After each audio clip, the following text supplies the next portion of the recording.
Hey guys, and welcome to another episode of Marketing the Madness. And I'm on tour today because I'm actually coming to you from Las Vegas as a little fringe interview that I am hosting with the amazing Elissa from AppsFlyer. I'm going to give you a bit more about her role. She basically heads up e-commerce and the whole retail side of the business to really understand the trends and all the things that you guys need to know as marketeers to stay ahead. And we have unpacked in the episode we've just recorded, oh my gosh, so much goodness. We've talked about how the consumer buying journey is changing. We've talked about LLMs. We've talked about literally everything that you need to know if you want to get ahead in the world of retail. So we're going to deep dive. We've got loads and loads to cover. If you're interested in attribution, not wasting your money when it comes to marketing and actually understanding where to spend your time and money from a marketing point of view when it comes to e-commerce, this episode is for you guys. So welcome. So relaxing. We should just stay here all day. I'm excited. Now, Elissa, obviously you've had an amazing career.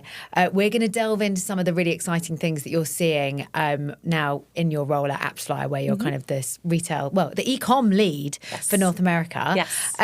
But I want to know, well, let's actually start with that. Give me a little bit more about what you're doing at AppsFlyer right now. Sure, absolutely. So this is a new role in North America. So I oversee all of our e-commerce for North America. And essentially that means at AppsFlyer, as we're a mobile measurement and cross-web omnichannel measurement tool, I'm here as in a consultative role to help brands, to help our clients understand what's happening in the industry from an e-commerce perspective, whether that be with our retail clients, for example, with Gap or Ralph Lauren, or to big players in the marketplace like Amazon. I'm here to really help them understand what trends are happening in the marketplace and how they can leverage AppsFlyer and all of our amazing tools on our platform to succeed. I love this. Yeah. What trends are you seeing? We're going straight in. What are the trends in e-commerce that we all need to know about right now? There's so many. I don't even know where to begin.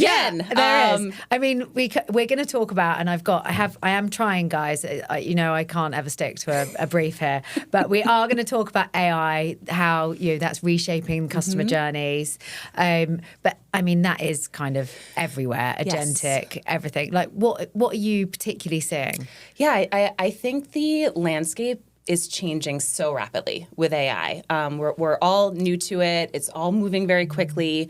And I think with that, it's a really great time for brands to learn, brands to optimize, to leverage the AI, but also think about the measurement that comes with that, right? Because it is moving so quickly and it's so complex and the ecosystem is so complex and the consumer journey, all of the things that measurement is really going to be key for brands to succeed and understand how to leverage AI and all of these amazing tools we have to not only help from a creative standpoint, attribution, measurement, but also leveraging the data and helping understand their consumers and what consumers want to see as well. Yeah, so important. And that's the thing. If your data isn't in the right place, AI goes out the window. Exactly. Really, it just doesn't work. Exactly. Now, before we go into that, rewind.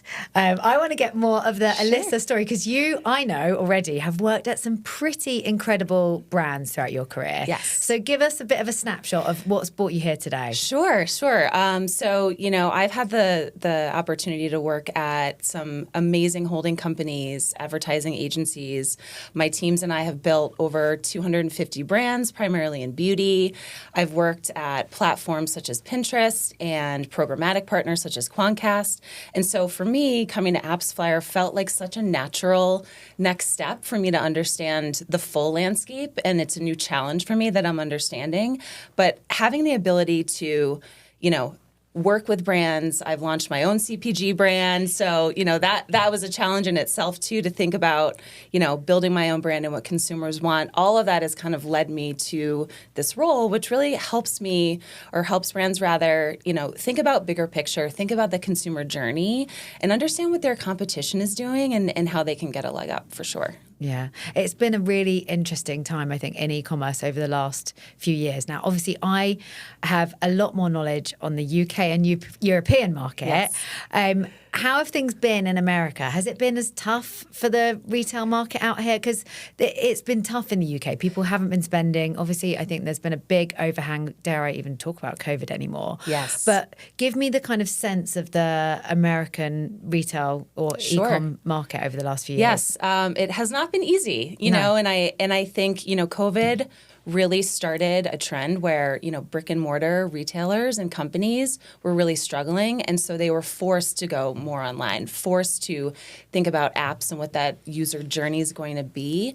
I think the biggest challenges that we see from an e-commerce perspective is not only macroeconomics and tariffs. Obviously, we can't ignore what's happening in the world today, but, you know, marketers are tasking their agencies and tasking their partners and their platforms to do more with less. And so that's why measurement is so critical.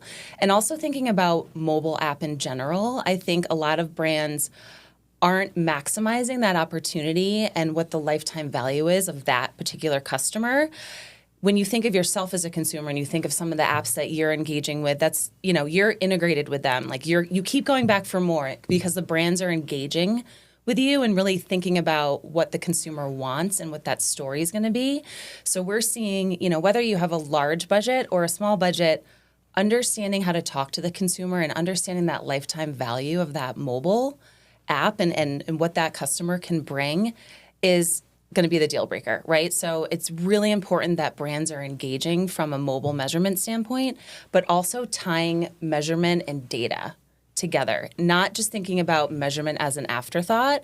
I think the journey of a consumer has become so erratic. And think of our own behavior, right? We're watching our connected TVs, we have our phones, we're on our iPad. And so how are brands able to communicate with the customer effectively and create that story to ultimately convert when, you know, we're always looking around and we're always distracted. So I think the best brands that we're seeing are actually tying all of that together. So they're looking at measurement across CTV, mobile, web, app. That omni-channel strategy is what's going to pull your brand ahead every single time. Yeah, I mean, like you say, you have to just think about how you shop yourself, right? Like, I am I would say a shopaholic. I'm pretty bad. I can't help.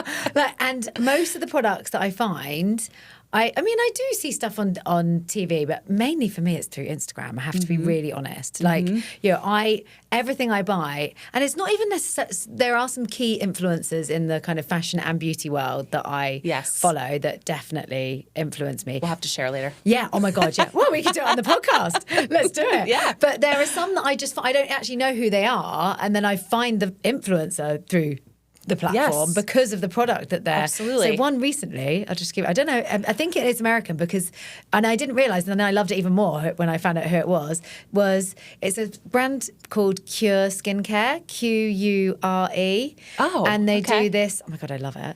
I have to do it every fortnight. It's a micro needling and it's like a little thing and you like, that's go all around your face for like an hour or something. It takes me to do it, but I just do it watching TV, and it's got the infusion in it. Anyway, so I saw this woman who looks incredible. You were influenced. Yes, I was influenced by her because she was doing it, and then she happened to be the founder of another beauty brand that I love called Fleur, Phlur, which is like body sprays, perfume, amazing. Love. It smells like vanilla-y, caramelly types. But they do all sorts, but those are the ones that I love. Need this too. And then I was like, oh my God, I love that brand. I love her. So it was, and it's so easy. So then straight away I'm like, yep, go on the Cure website. I'm buying this. And it was just her doing a little video of her doing that, you know.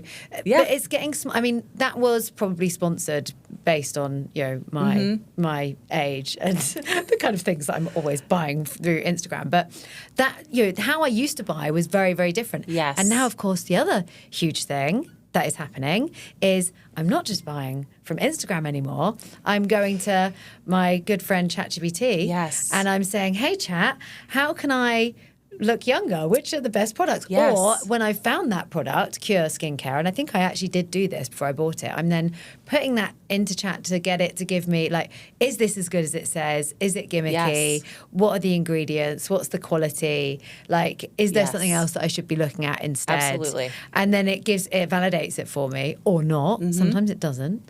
So it, like, my buying journey has changed, I would say, in the last year dramatically. I remember going to an event a year ago, last May, I think it was, and there was someone from OpenAI speaking. It's wild. Yeah, saying people are going to be shopping using ChatGPT and like going, oh, what should I wear to this wedding? Or I want this kind of fabric and this kind of.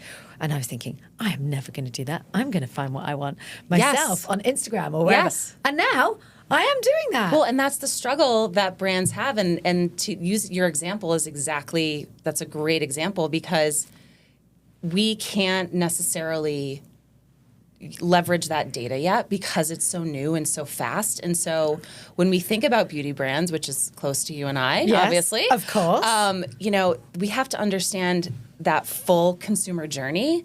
For example, you're seeing something on TikTok Shop, but then you're going to ChatGPT or Claude, my new bestie. Yes. New bestie. We can talk about that. Yeah, yes. the ChatGPT Claude switch is happening. It's happening everywhere. It's happening. But, so we're going onto Claude and we're looking at beauty brands. And so, it's not an emotional conversation, it's factual. And so we have to understand what that means for brands, and then how customers are going to the site and they're doing their research and they're looking at reviews and then they're ultimately converting. So that's why cross-channel, omnichannel measurement is so critical. And it's not just looking at that last click. I can't believe brands still only look at last click. It's kind of terrifying. So we help to educate on why you should not do that all the time. However, looking at that full consumer journey and that full path to purchase is going to be so critical for the successful brands to stand out and leverage their budgets based on measurement and data. Yeah.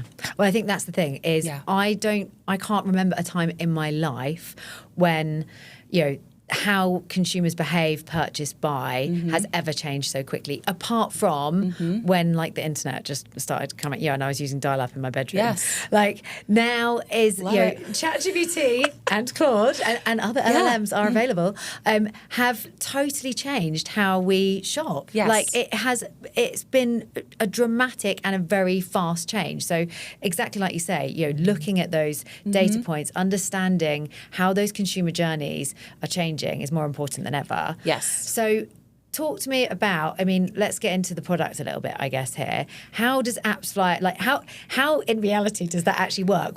How are they like plugging all of, because there's so much to look at. How can you measure at scale and truly start to see where your consumers are coming from and how this behavior is changing? Absolutely. And, I think we work with brands in many different ways. And I think that's the beauty of AppsFlyer and what we do is, number one, we want to educate.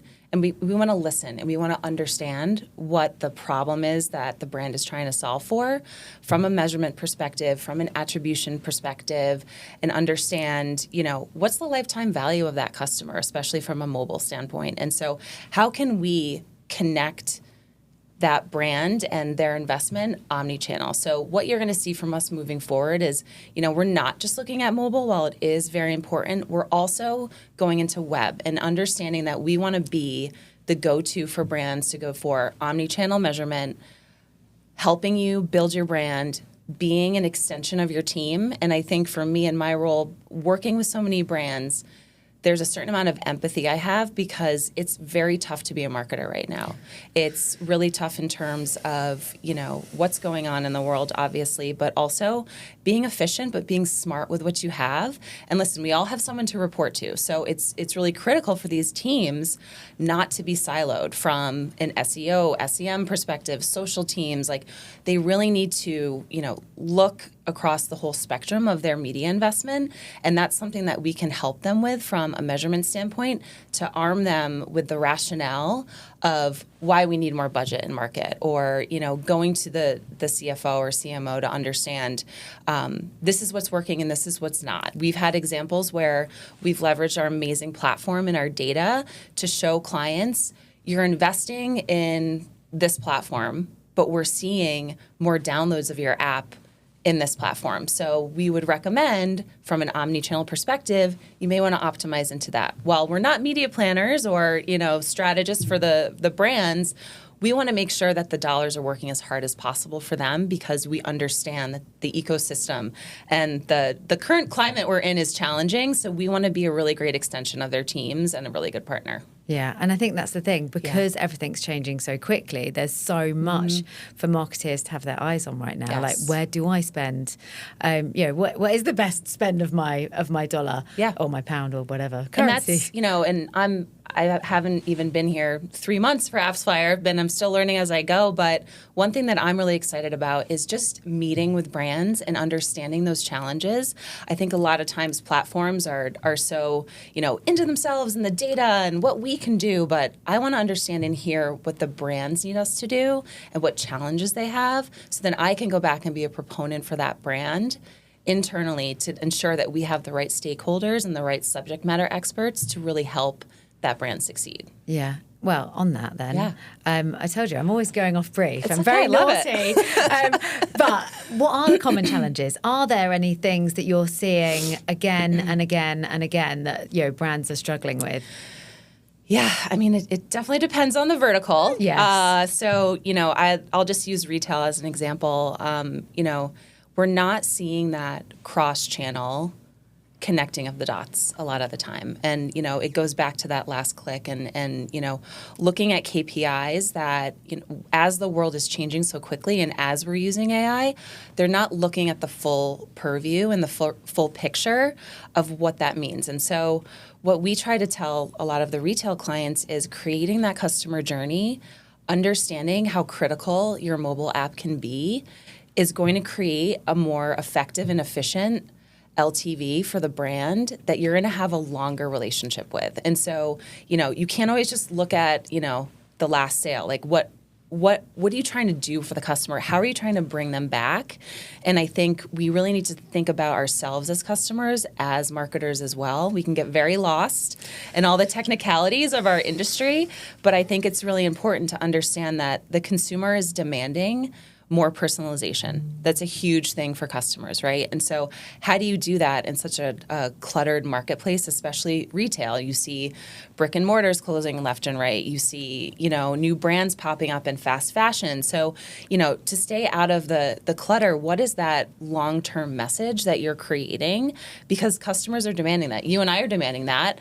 I mean, we're at a certain age where, we want things, in the beauty landscape that help us day to day. So, if I'm going to spend my money and invest in something, I want to make sure that brand's communicating to me in a really direct, informative way as I make my decision to purchase. Yeah, and I think that's becoming, I'm all about this. We have this whole strap line around people-powered marketing, but, we trust people. So, this kind of content, eyes to camera with someone, whether that's a B2C brand, a B2B brand, I think it's getting more and more important. And like I say, if I look at how I make purchases most of the time, it's because I've found someone, whether I know them or not, on a social channel talking about the effects of a certain beauty product, or I follow a whole load of women on, I guess, Instagram mainly, where they're like showing off different Zara outfits or whatever it might. And that's how how I buy stuff. Like through people showing me what it looks like in real life and educating me on them using something and showing the results, because it becomes a lot more trusted. Yes. I'm interested. Are you seeing, I guess, any platforms deliver, or any trends on platforms? Like is web over? God, I can't talk properly. Great being a podcast host when you can't talk. It's the year of mobile, Katie. It's the year of mobile. It is. I was going to say, mobile apps, web. What are you guys? Yes. What are you guys seeing? Where are people coming, and where are people buying? Yeah, I remember back in the day, it was 2008. They're like, this is the year of mobile. Really? No, really, it is. But I think for us and what we're seeing, mobile obviously is really important to our brand and our platform and our customer base. But again, I think we're going to see more mobile web coming into play and kind of joining the two and understanding that the bigger opportunity there. So I think for us, it's really that omnichannel story for our customers, and creating and leveraging our platform and creating tools and insights for brands that are able to support that so they can go back to their teams and give valuable insights. Yeah, I'm so with you on that. I mean, I just think it's funny to think you're referencing 2008. I remember I'm sure I was doing like campaigns for agencies, like 100%. responsive websites. Yes. It's got to work on mobile. Like how far we've come. So far. Yeah, since that is actually quite a long time ago though. It's 2008. I mean, we still look great. Yeah, my daughter was born in 2008. Yes. But yes. that is, even just thinking about that, that was the thing then, responsive websites. Now, of course, all websites are responsive. That's just how. Well, look how the ecosystem has changed so much, right? Yeah. And so, that's another thing that we're seeing.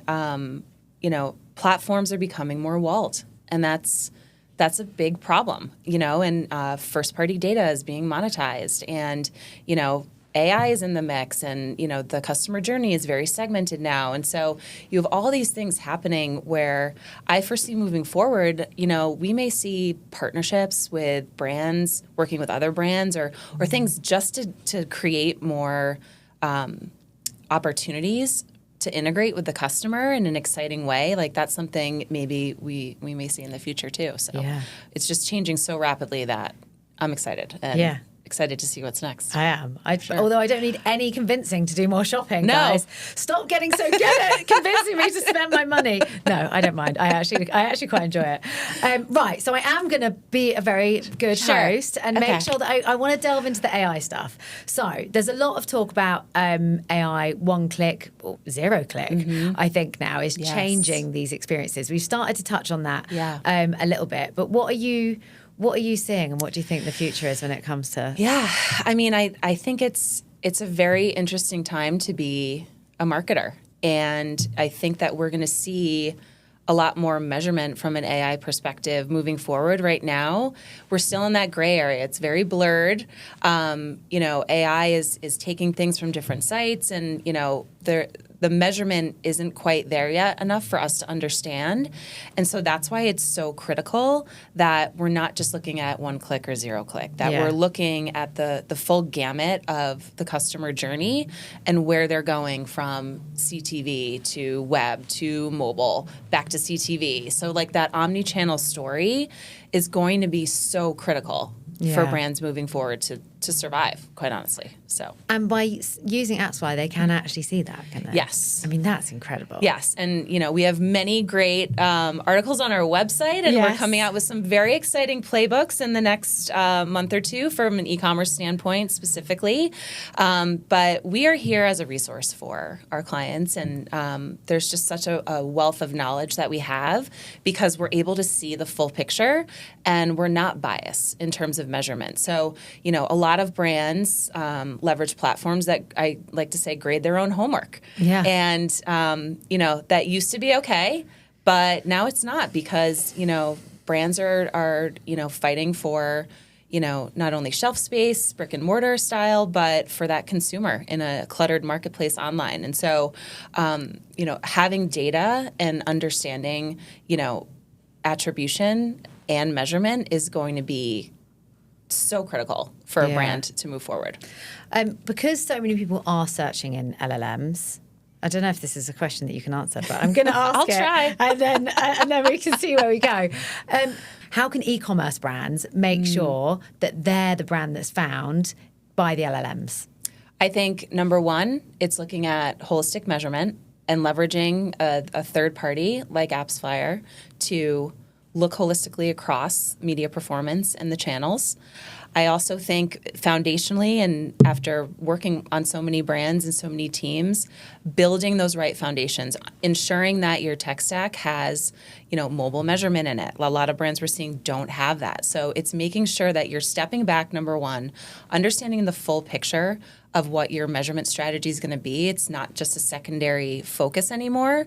And, I'm seeing the best brands, they are doing that. They're taking a step back. They're saying, okay, we need to connect these teams. What we see a lot of times with our clients is they're very siloed in terms of each channel, and they're not cross-sharing knowledge. And so one of the valuable things about my role is I have counterparts in APAC, in EMEA, in LATAM. And so we coordinate and collaborate to understand what are the trends that we're seeing across the world, not just in North America, right? And so how can I bring what we're seeing in the UK for e-commerce to North America or vice versa? And so I think for us, that's such a valuable position that we have because yes, it's about the data. Yes, it's about our amazing platform, but we can see holistically across the world what's trending, and not just in e-com. We see it in finance and we see it in gaming, and that's where we started as a gaming company. And so I think we have such a wealth of knowledge across so many verticals that we're excited and want to share with clients to help them inform their strategies long term. Yeah. I think it's changed, hasn't it, so dramatically. Like, who thought Reddit was going to be, so highly referenced and cited by the LLMs? But it is. All the time.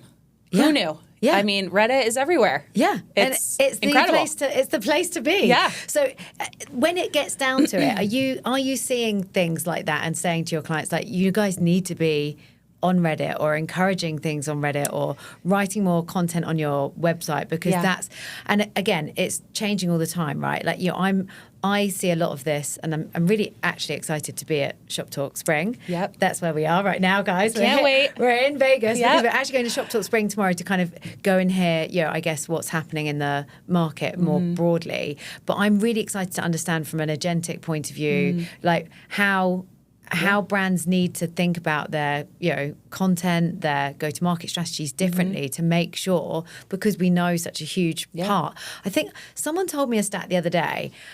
I can't remember if this is exactly right, so don't fully quote me on this, guys. But it's something like one of the major retailers, like already 40% of their sales are coming through, citations from LLMs.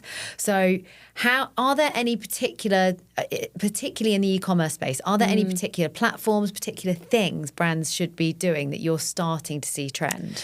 Yeah, I mean, I think it depends on who they're trying to target as well. I mean, we've seen and heard and talked about Gen Z as the primary decision makers for quite some time now.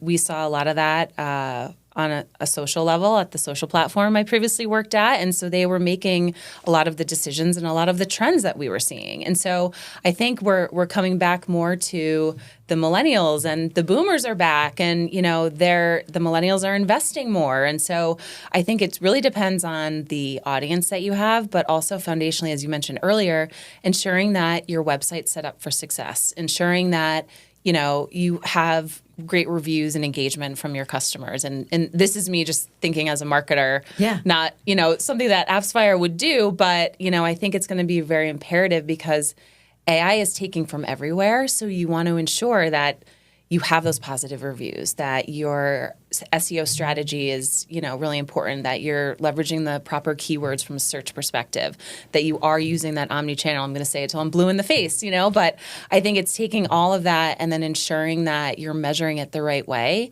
And if you're not, understanding where the downfalls are and where there's areas of opportunity to optimize to ensure that you're getting that LTV that you need. Yeah, I think that's, again, when I've been doing my own research with my, friends Chat and Claude, the two of them, and sometimes I use both now. Yes, like, I'm just absolutely. double checking what one's saying compared to the other. But I think actually when I was doing the research for the Cure skincare thing, it actually said the reviews are really good compared to XXX brand. They've got more 5-star reviews. They're talking about this, this, and this. Yeah. So, it's little things like that we were thinking about, but now it's becoming more important. And like certainly things I've noticed, like, natural language, talking, longer, more natural, real content over and long copy is what actually, the LLMs are looking for. Yeah. And, I think there's also that positivity messaging too is really important. But, consumers don't have the attention that we used to. And so, it is imperative as we go into this AI new landscape in terms of, what the media mix looks like, that, we're prepared for that. It's always changing. We're always learning. I mean, who thought, a year ago we'd be talking about AI and how we're leveraging it in such a daily way in every aspect of our lives.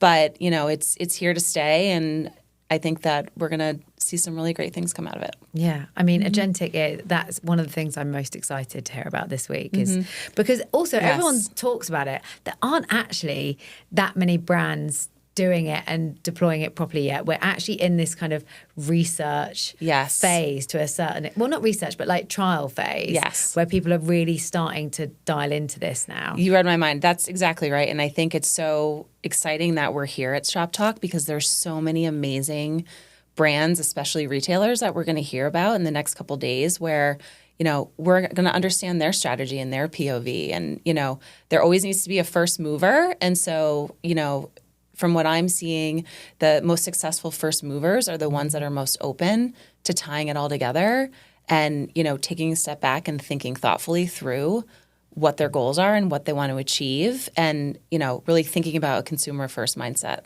Yeah. Those are the ones that will be there to stay. Person first. Yeah. Stop trying to use the cool technology. Use the technologies that are going to help you solve the problems that you need to solve. Yes. I always say issue solution.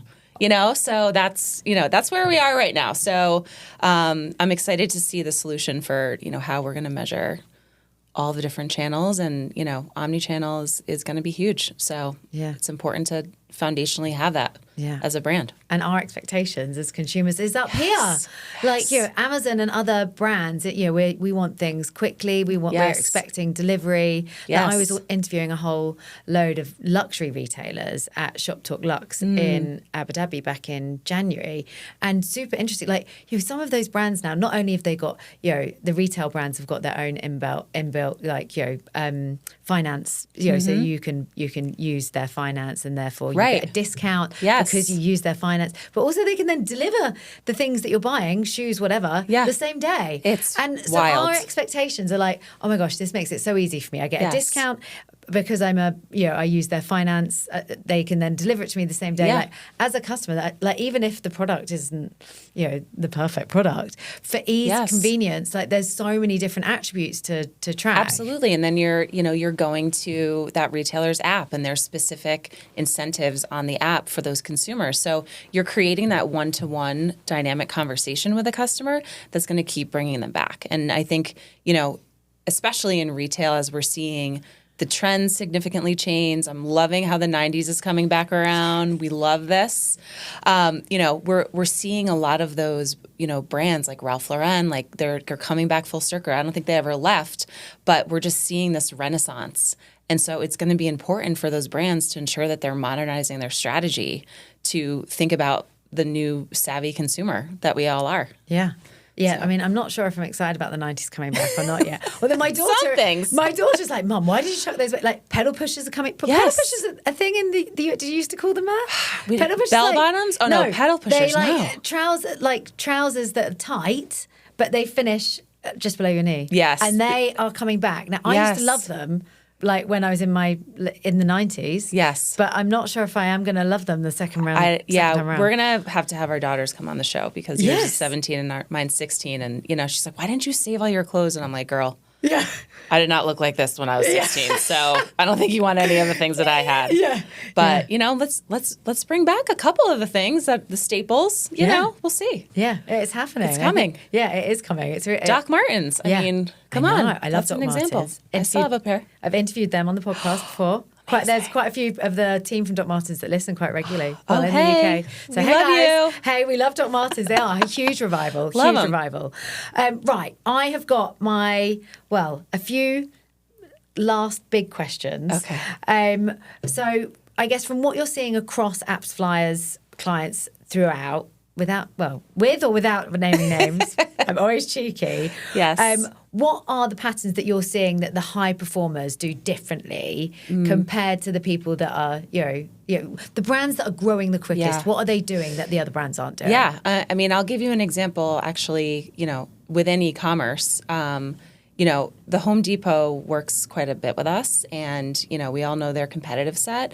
They are really looking at measurement and partnering with us in a larger way to understand where those areas of opportunity are to accelerate across omnichannel strategy. And so, you know, when you think about a Home Depot, you go in there and it's, you know, spring is here. So, basically it's like Black Friday coming up of like all things outdoorsy. So, you're going to get mulch and there's a QR code and, they're really up leveling from a strategic standpoint of how to engage with the customer, understanding that they have all of these touch points and looking at the measurement, looking at their investments, partnering with us from day one to understand where those areas of opportunity are for them to optimize and grow. And so I think it's when we have brands that are willing to lean in with us and look at a holistic strategy, those are the ones that are going to succeed the fastest and start that trend and be that first mover. And I think, that's a really good example of, a brand that is thinking outside the box and doing things in a very holistic way versus some, other brands in their space as well. Yeah. Well, knowledge is power. Yeah. At the Knowledge end is of the power. day. Yeah. And so many brands are like you said earlier, are so disconnected. They've got internal teams not communicating with each other. They've got teams in different countries not communicating with each other. And that's a huge point. And I think too, what I would say for any brand listening, from launching my own and leveraging advertising on my own credit card to working with blue chip clients, it doesn't matter what you're spending. It matters how you're thinking about that spend. And it matters how you're optimizing it in real time. And so foundationally, that's why measurement is so critical in understanding that and talking to your teams internally. Like, don't be siloed anymore. That would be my biggest advice from, running omnichannel teams. Talk to each other. Understand what issues are you guys having?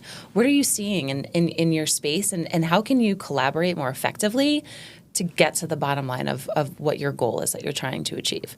And just talking to people. Like, yes, we love AI, but keep the emotion in the marketing. That's going to be critical. And, it's an exciting time to be a marketer. It's an exciting time to work with marketers. But let's step back for a minute and understand that we need to have a little empathy for brands as well as consumers. Yeah, so true. I love that. Yeah, keep it real, guys. Keep it real. Yeah, understand emotion matters. We're all on the same team. Yeah, we really are. So, resources. I want to know, you guys have so much knowledge. Obviously, you're doing this for some of the biggest retail e-com and other brands in the world. Mm-hmm. Where can we go to find out more about e-commerce trends, what's happening in the market? You can go to our site, and we have an entire section full of amazing content. But the one that I'm really excited about is our new e-commerce playbook that's coming out probably early May for 2026. And we have amazing brands that participated in it, really great trends that we're seeing cross-vertical from an e-commerce perspective. For reference, you can look at our 2025 playbook as well as a great resource, but we're so excited to launch that coming out in May. So stay tuned and watch LinkedIn for that release for me. Yeah, and I'm going to pop all the links that you guys need so that you can stay ahead. Yes. So that you can register and make sure that you get insights first in the show notes. So we'll pop a link to last year's report and also a link so that you can sign up and make sure that you get notified of the new report when it's out. And for any brands that are listening out there, we're also a resource at the global industry team. And so whatever region that you're in, we would love to have a conversation with you, understand your struggles, what your goals are, and then, help you as a consultant and an extension of your team to give you those really great insights that only AppsFlyer can share. Right, guys, I need to get my phone out now because there are some really interesting stats, and I'm not going to remember them all, so I need the phone. And they're changing every day. They are changing. That's the thing. They're changing so quickly. So I wanted to get my phone out for this bit so that we can discuss some of the very exciting stats. Now, I'm going to just read some out, and then I think you can sort of unpack with me why this is happening. So mobile now drives 60 to 70% of e-commerce traffic industry-wide. These are stats from chat, by the way, guys, not necessarily from AppsFlyer, but I thought super interesting. App users also typically convert 2 to 3 times higher than just mobile web users. Why is that? We are seeing that across the board with a lot of our clients, not only from a retail perspective, but we're seeing it with QSR clients as well, that they're seeing within app, they're seeing 200 plus amount of sales and engagement just based on what's happening in the app. What are the incentives in the app? So that goes back to that mobile strategy and understanding where your tech stack is and where mobile plays into that. It's going to be huge. We're going to see those stats continuously change, continuously increase as these brands get more savvy of how they're using mobile and in the app space. Do you guys have Space NK over here? No. They're a bit like Sephora. Oh, okay. But like UK, Europe version, I think, but definitely across Europe. So Space NK do this brilliantly. Love that. Basically, they do this week, they have like an offer, like 20% off for app users. It's so basic. Yes, so but basic. Straight away, obviously, they've only just recently launched their app. I was shocked actually that Space NK didn't have an app for so long. Yeah. But I'm straight in on that app and I'm like, I'm going to buy loads of stuff this weekend because it's 20% off nearly everything that they sell. And it's so simple. I think, another retail brand that does a really nice job of that is Lululemon. Yes. They have, I get alerts of, this new outfit just dropped or this color or, in the we made too much section, here's a sale. So, they're continuously messaging me with, new styles I should try, or you liked this, why don't you try this? So, they're listening to my algorithm and what I'm looking at and how I'm consuming. And then when I go to the app, it creates a really great story. And to your point earlier, it's just easy to click and buy. Yeah. They make it really easy. They do. And that's once they've got you in the app, push notifications come to life. You've left this in your basket. Oh, if you buy it now, you get 20% off. Right. The other smart thing, this is a different part of the buying journey, but like often when you're returning stuff to brands now, they're like, you can return and get money back on your card, or if you take a store credit, we'll give you 10% extra, Very 20% smart. extra. Yes. And I'm like, oh yeah, okay, I'll do that. I'm going to buy it from you again. Yeah, exactly. So and that really goes smart. back to the lifetime value. So it's not just about that one conversion. It's about looking holistically omnichannel about the journey of that consumer and how you can engage with them continuously over time. And we're going to see that in-app is going to be, and it is, where those customers are and where you're going to create that longer connection to them. Yeah. Apps are the future, guys. I mean, they have been for a long time, but I think we're just getting smarter at how people are engaging and using apps, and therefore giving them these kind of loyalty schemes and these level ups for actually using the app. Yeah, and looking at that incrementality that it's bringing, looking at the attribution holistically, and where you're driving traffic from to that app is going to be critical too. So again, it's that omni-channel story, but in-app is going to be so exciting to see how brands leverage it and how they innovate. Love that. Yeah. Love that. That leads me to my maybe even be my last question. Okay. If a CMO is listening and they remember one thing, or not just a CMO, a marketer, someone's listening, they're in marketing, what is the biggest thing that they can do right now to move the needle? I think it's one, looking at your tech stack, ensuring that you have mobile app in there.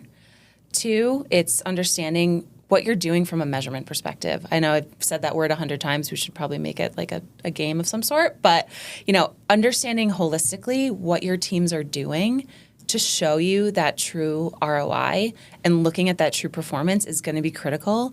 And leveraging a partner like us to, go in to combat with you and understand where we can help you solve some of your problems and how to make you grow. So I think, the biggest takeaway is invest in measurement. Yeah. Don't be cheap about it. No, exactly. You've got to, if you don't know what's going on, how on earth can you make the right decisions to move forward? That's exactly right. And make sure it's omni-channel. It's an exciting time to be a brand, and you can gain so many insights of how to elevate your brand and be a first mover just by thinking about a measurement-first approach. Yeah, love that. Now, I have one last question. Sure. Kind of related, kind of unrelated. I have to ask you this because you're the queen, especially having your own brand, your own beauty brand. Tell me the brand that you think is nailing it across the board from a beauty perspective, one that you really, you look at and you go, yeah, they're smashing it. Yes. Oh, I've had And it can be so for all many. the reasons. Yes. Well, and fun fact, I had a sauce brand, but I worked on many beauty brands. And so I feel like I would be cheating saying just one. But I do think that over the years, Sephora has done a phenomenal job of supporting brands, helping to, lift up emerging brands, especially. We worked with a lot of emerging brands on the agency side.